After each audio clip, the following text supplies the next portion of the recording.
মৰমৰ ছাত্ৰ ছাত্ৰীসকল স্বাগতম জনাইছোঁ মই মোৰ অন্য এটা ভিডিঅ'লৈ। আজি আমি ডিছকাছ কৰিম ক্লাছ 10ৰ অসমীয়া কিতাপখনৰ পদ্যাংশৰ পৰা SLC ফাইনেল এক্সামত আহিব লগা কিছুমান কমন কুৱেশ্যন। তাৰ আগতে চেনেলটো যদি নতুন হয় তেন্তে প্লিজ চেনেলটো ছাবস্ক্ৰাইব কৰি তাত থকা অল নটিফিকেশ্যনটো ক্লিক কৰি দিবা যাতে মই দিয়া ভিডিঅ'বোৰ সৰ্বপ্ৰথমে তোমালোকে পোৱা।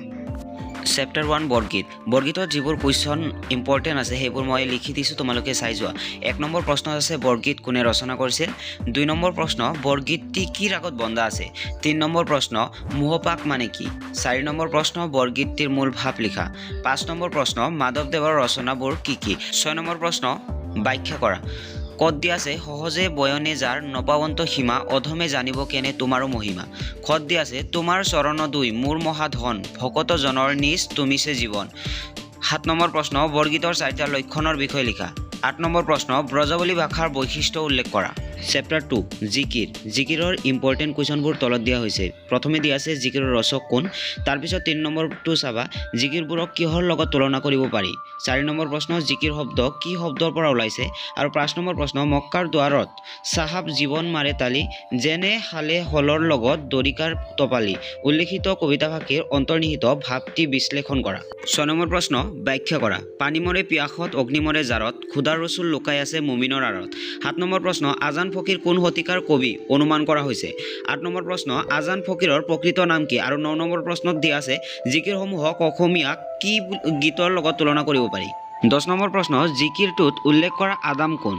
আৰু 11 নম্বৰ প্ৰশ্ন মুমিন মানে কি। চেপ্টাৰ 3 প্ৰস্তুতি। প্ৰস্তুতিৰ পৰা আহিবলগীয়া কুৱেশ্যনবোৰ হ'ল 1 নম্বৰত দিয়া আছে ৰঘুনাথ চৌধুৰীক কি কবি বুলি জনা যায়। 2 নম্বৰ প্ৰশ্ন ৰঘুনাথ চৌধুৰীয়ে কোনখন কাকতেৰে কবিতা লিখিবলৈ লৈছিল। 3 নম্বৰ প্ৰশ্ন ৰঘুনাথ চৌধুৰীৰ গল্পপুথি দুখনৰ নাম লিখা। প্ৰস্তুতিৰ অৰ্থ কি। 4 নম্বৰ প্ৰশ্ন ৰঘুনাথ চৌধুৰীক বিহগী কবি বুলি কিয় কোৱা হয়। 5 নম্বৰ প্ৰশ্ন প্ৰস্তুতি কবিতাটোত কবিয়ে কিয় আৰু কাৰ প্ৰস্তুতি কৰিছে। চেপ্টাৰ 4 মই অসমীয়া। ইয়াৰ ইম্পৰ্টেণ্ট কুৱেশ্যনবোৰ হৈছে 1 নম্বৰ দিয়া আছে চৈয়দ আব্দুল মালিকৰ জন্ম কিমান চনত হৈছিল। 2 নম্বৰ প্ৰশ্ন চৈয়দ আব্দুল মালিকৰ কবিতাপুথি এখনৰ নাম লিখা। 3 নম্বৰ প্ৰশ্ন মোগলসকলে অসমৰ ক'ত ভৰি দিছিল। 4 নম্বৰ প্ৰশ্ন অসমৰ হেংদাং ক'ত জিলিকিছিল। 5 নম্বৰ প্ৰশ্ন অসমীয়াসকলে কিহেৰে তৈয়াৰী পেঁপা বজাইছিল। 6 নম্বৰ প্ৰশ্ন অসমৰ স্বৰ্গদেৱে কিহেৰে দেউল সাজিছিল। 7 নম্বৰ প্ৰশ্নত দিয়া আছে অসমৰ হেংদাং জিলিকিছিল দুপৰ পূৰ্ণ আলোকত কথাখিনিৰ তাৎপৰ্য ব্যাখ্যা কৰা। 8 নম্বৰ প্ৰশ্ন অসমৰ পুৰুষ নাৰীয়ে কেনেদৰে ৰণলৈ ওলাই আহিছিল নিজৰ ভাষাৰে লিখা।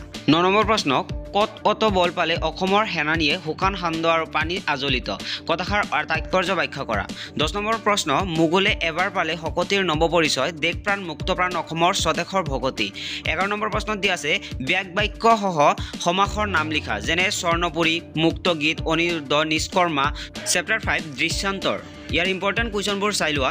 1 নম্বৰ প্ৰশ্ন দিয়া আছে কবিয়ে কিমান বছৰৰ আগতে মানুহজনক লগ পাইছিল। 2 নম্বৰ প্ৰশ্নৰ বৰ শান্তিত আছো এই প্ৰজাতিত কোনে কিয় এইদৰে কৈছিল কথাষাৰ অন্তৰ্নিহিত ভাৱ মোকলাই লিখা।